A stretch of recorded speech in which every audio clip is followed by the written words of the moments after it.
Comment rester remarquable? Aujourd'hui, j'aimerais vous parler d'un des premiers livres que j'ai lu en matière d'entrepreneuriat quand je lançais mon entreprise et que je cherchais à me démarquer des autres solutions qui existaient sur mon secteur. Ce livre est une référence dans le domaine du marketing parce qu'il enseigne comment devenir remarquable et comment différencier votre entreprise. Il s'agit de La vache pourpre de Seth Godin.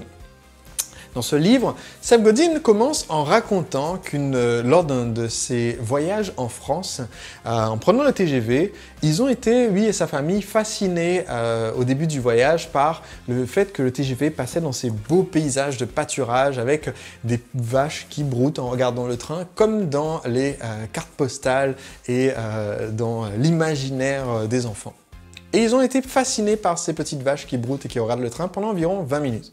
Au bout d'un moment, la vache suivante devient juste une vache de plus. Ce que dit l'auteur, c'est que nous en sommes arrivés à un stade dans le développement de notre entreprise où nos clients étaient peut-être fascinés par le type de produit ou service que vous vendiez, mais maintenant, vous n'êtes plus qu'un produit ou un service de plus. Et si vous voulez vous différencier, vous devriez devenir une vache pourpre. C'est-à-dire que si vous croisiez littéralement une vache de cette couleur en vous baladant, je pense qu'elle captiverait votre attention.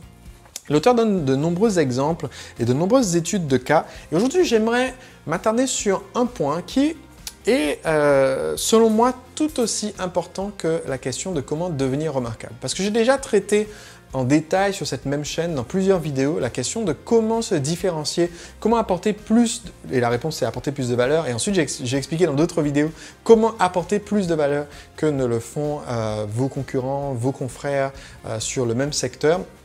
Mais une des questions qui selon moi est tout aussi importante, c'est comment rester remarquable. C'est-à-dire, une fois que vous avez créé cette vache pourpre, comment éviter de la tuer comme on tuerait la poule aux œufs d'or.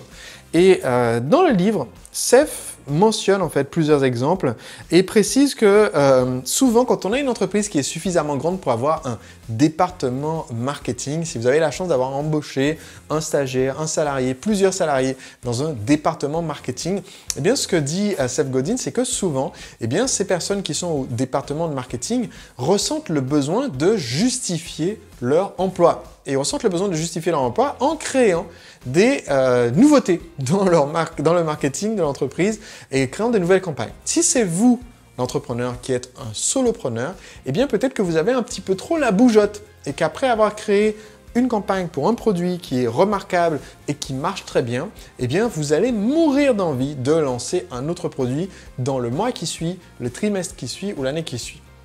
Et ce que fait remarquer l'auteur, c'est qu'en fait, si vous avez réellement réussi à créer cette vache pourpre, si vous avez réellement réussi à créer une communication, un système, ce que moi j'appelle un toboggan, c'est-à-dire une séquence de vente, une séquence de messages qui vend votre produit ou service parce que c'est percutant, parce que ça apporte de la valeur, parce que c'est différent, eh bien c'est une très grosse erreur que de chercher tout de suite à se lancer dans une autre direction.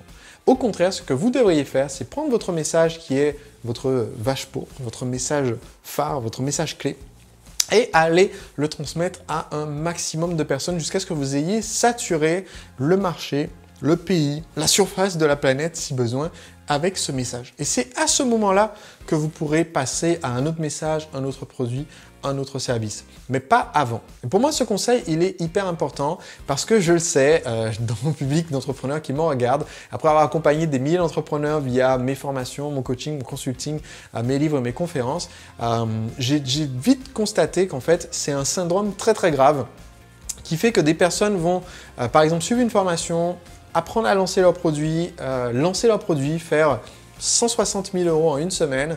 Et ensuite, quand je leur demande, OK, qu'est-ce que tu veux faire par la suite? Ils vont me dire, du coup, le mois prochain, je vais lancer un autre produit. Je dis, oui, mais et le premier qui a fait 160 000 € en une semaine, tu en fais quoi? Ah, ça c'est fait, je passe à autre chose. Le problème, c'est que ce premier produit qui a créé 160 000 € en 7 jours, pour mon exemple, eh bien, vous pourriez le réutiliser 3 mois plus tard pour générer encore la même somme, 1 an plus tard, perfectionner la séquence, toucher davantage de prospects, aller chercher des partenaires, et vous pouvez transformer ce premier succès en des millions et des millions d'euros de chiffre d'affaires au lieu de juste passer sans cesse d'un succès à une nouvelle tentative qui peut être un succès et qui peut être un flop. Si vous avez quelque chose qui marche, il faut continuer de l'utiliser. C'est pourquoi la vidéo d'aujourd'hui est relativement courte, mais je tenais à ce que ce message reste gravé dans votre esprit. C'est faire attention à ne pas chercher à justifier notre temps en se créant du travail supplémentaire qui rapporte moins, mais se dire qu'une fois que vous avez créé votre message clé, votre vache pourpre, que vous devez continuer de l'entretenir jusqu'à ce qu'il n'y ait plus personne sur la planète qui n'ait pas encore entendu parler de cette vache pourpre.